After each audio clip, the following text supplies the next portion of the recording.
పెడన మండలం నుండి ఇద్దరు బాలికలు 6వ తారీఖున మిస్సింగ్ అవ్వటము అండ్ అక్కడ నుండి 7వ తారీఖు ఎర్లీ మార్నింగ్ వాళ్ళ ఇంటికి చేరటం అనేది మా దృష్టికి వచ్చింది.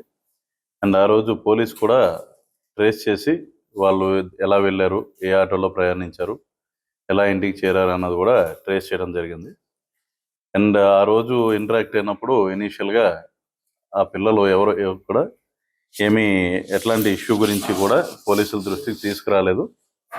సబ్సిక్వెంట్లీ 7వ తారీఖు సాయంత్రం విచారణ చేపట్టి సెక్షన్ ఆల్టర్ చేయడం జరిగింది పోక్సోకి.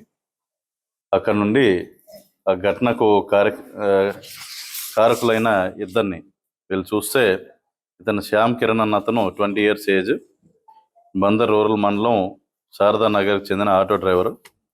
రెండో అతను వచ్చేసి కొక్కిలగడ్డ సిద్ధు అని, ఇతను కూడా 20 years ఏజ్, ఇతను కూడా శారదా నగర్కి చెందిన అతనే.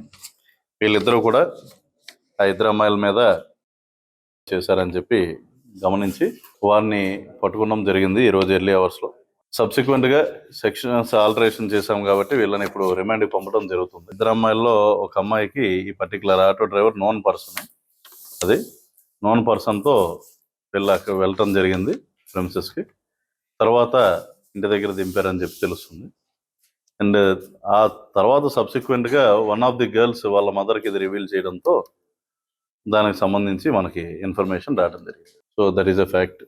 So apart from that, as of this particular time we cannot reveal much more details about the institution, వాళ్ళ ఇన్స్టిట్యూషన్ కానీ, లొకాలిటీ, పేరెంట్స్, వాళ్ళ పర్టికులర్స్, ఇవన్నీ మనం యాజ్ పర్ పోక్సో యాక్ట్ మనం రివీల్ చేయకూడదు.